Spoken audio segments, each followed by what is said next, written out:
Good evening, ladies and gentlemen. This is Kurt Ranowski, publisher of Yankee T News. I'm glad to be here again.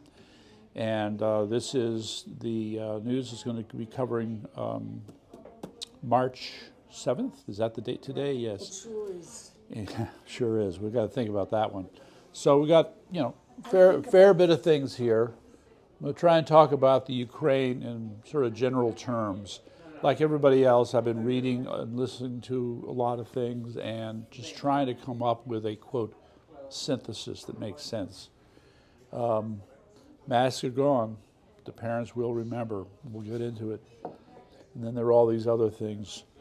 I'd like to touch on a few other things quickly. First of all, if you haven't heard about this book, you definitely need to go get Red Handed by Peter Schweitzer. Now, Mr. Schweitzer has worked hard to put together what amounts to an objective analysis of all the people, Democrat and Republican, who have cut deals with the Red Chinese, okay, hence red-handed. And there's quite a few Republicans who have engaged in this. This should be considered criminal. The only problem, of course, is that when you go back in time, say, 2005, people were trying to say, well, if we cut deals with them and improve trade relations, and have a lot more cultural exchange, then we can really tame the communist beast. Boy, did that fail big time. So this book chronicles all the people, one way or another, have gotten involved. And I mean, in terms of organizations, none is more guilty than BlackRock. BlackRock has over $10 trillion in assets. They're one of the largest holders of securities in the world. And they are also in bed with the Chinese more than anybody else. So, must get. Meantime, Saturday, there was the conservative campaign boot camp put on by the wonderful Dr. Chuck Muth. All right, this guy was hilarious. He's really got a great sense of humor. He's from Nevada, and he's been involved in campaigns, roughly 20 years. And so this is sort of a summary of his things. So afterwards, we're going to be going over what was in it. But everybody should go check out Chuck Muth, all right, campaigndoctor.com. It's going to be very helpful in the battles ahead. Now, not so helpful. My friend and yours, that's right, Denise Merrill, okay? She is Connecticut's Secretary of State. She is a George Soros acolyte, and she is also the president of the National Organization of Secretaries of State.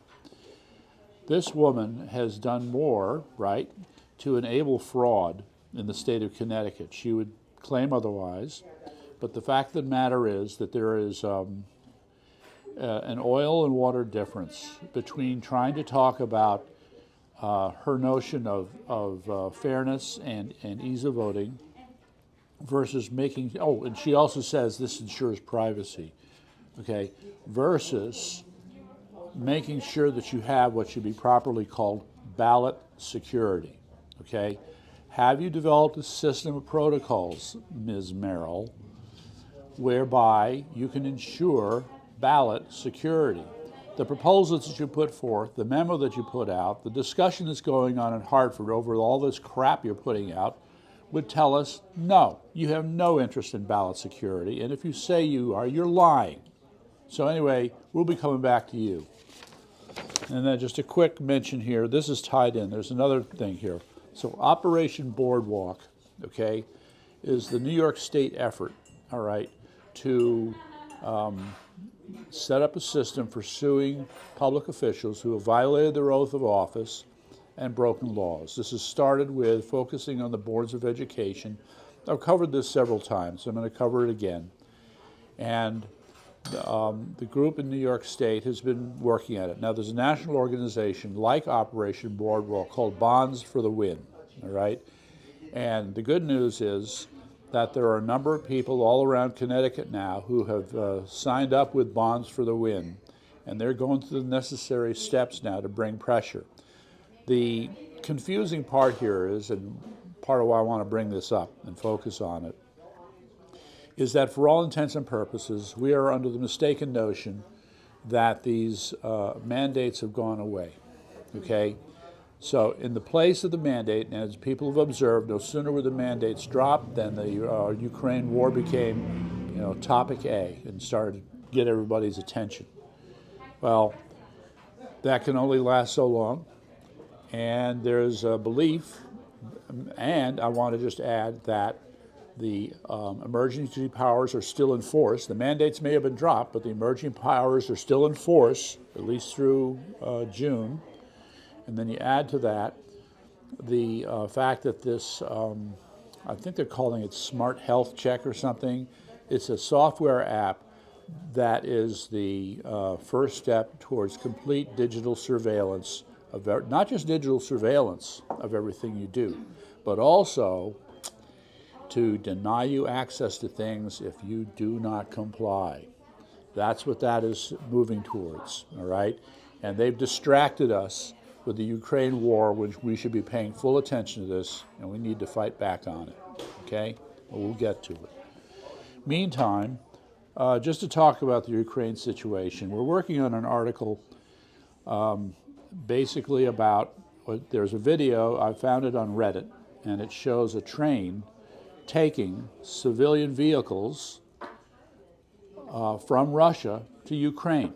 In other words, SUVs, little passenger cars, buses, trucks, dump trucks, all with the big letter Z on them, on the train, heading for Ukraine. What is going on here?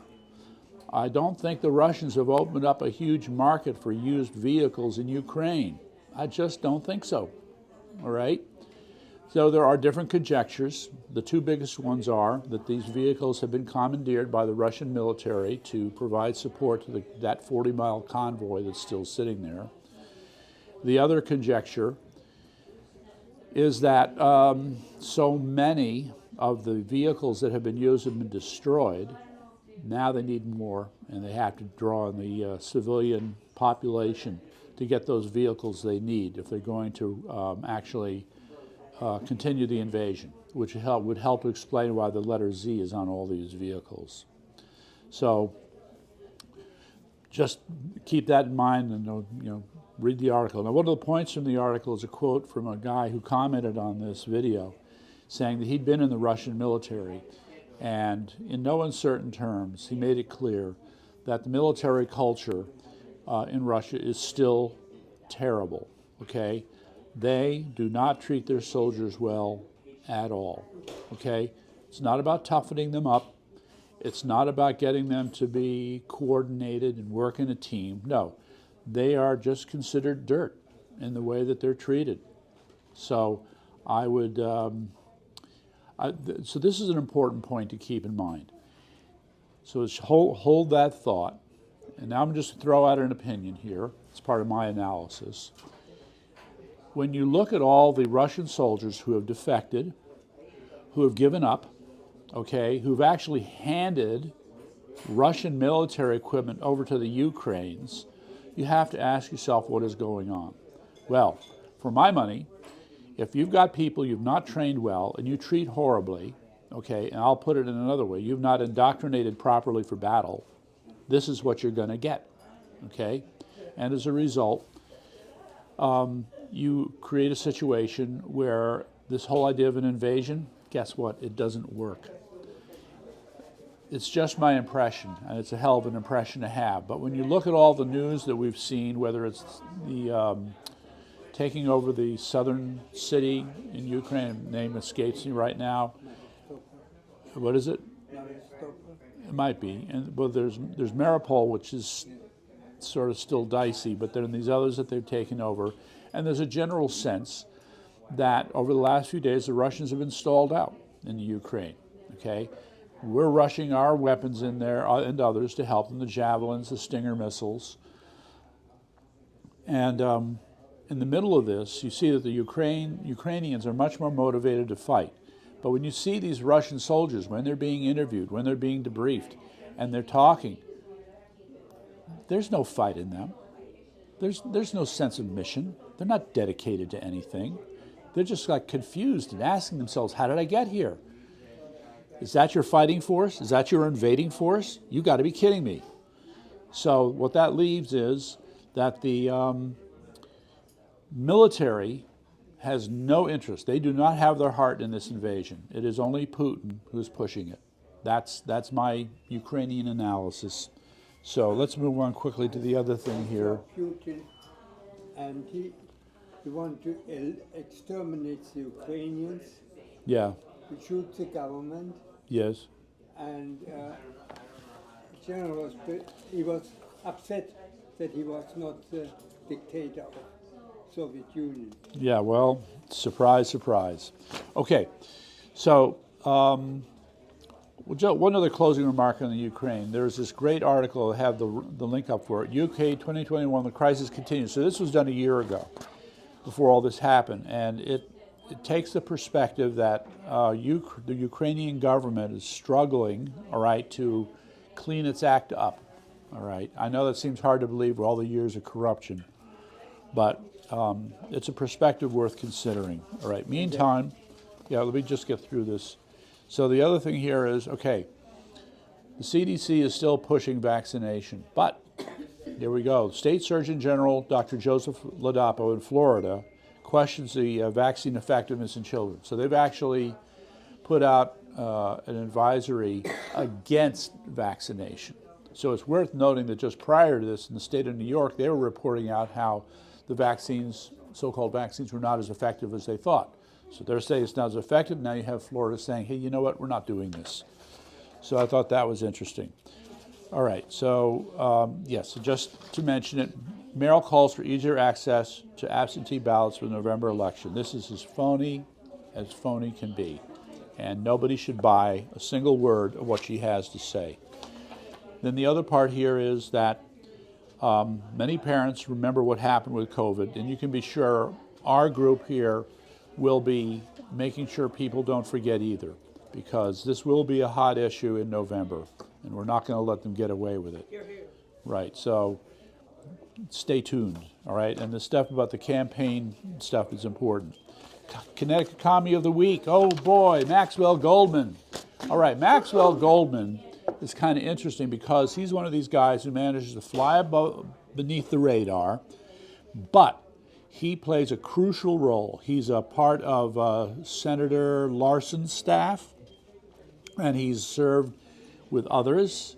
He, quote, gets around. So what you have is this, it's not exactly an underground movement, but, you know, over the last month or so, we've talked about the obvious ones. Blumenthal is a communist, Himes, Hayes, Larson.